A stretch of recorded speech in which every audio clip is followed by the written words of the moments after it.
मंत्री आणि माझे स्वतःचे आणि इथे बसलेल्या कित्येकांचे आदर्श असलेले सन्माननीय देवेंद्र जी फडणवीस साहेब, खरं सगळ्यांचे आपले देवाभाऊच आहेत ते लाडके. आपल्या जिल्ह्याचे पालकमंत्री तथा महाराष्ट्र शासनाचे वनमंत्री श्री गणेश नाईक साहेब, या जिल्ह्याचे माजी पालकमंत्री आणि भारतीय जनता पक्षाचे कार्यकारी अध्यक्ष सन्माननीय रवींद्र चव्हाण साहेब,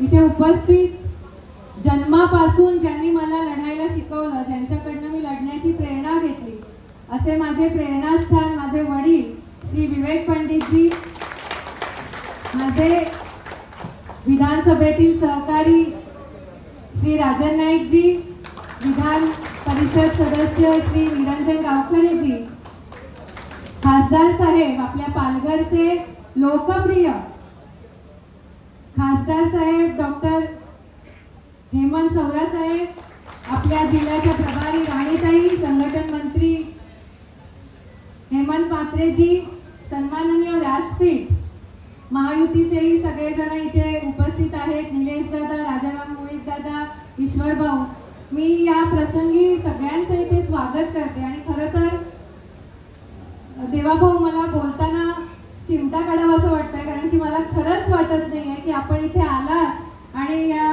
कार्यालयाचं उद्घाटन केलेलं आहे.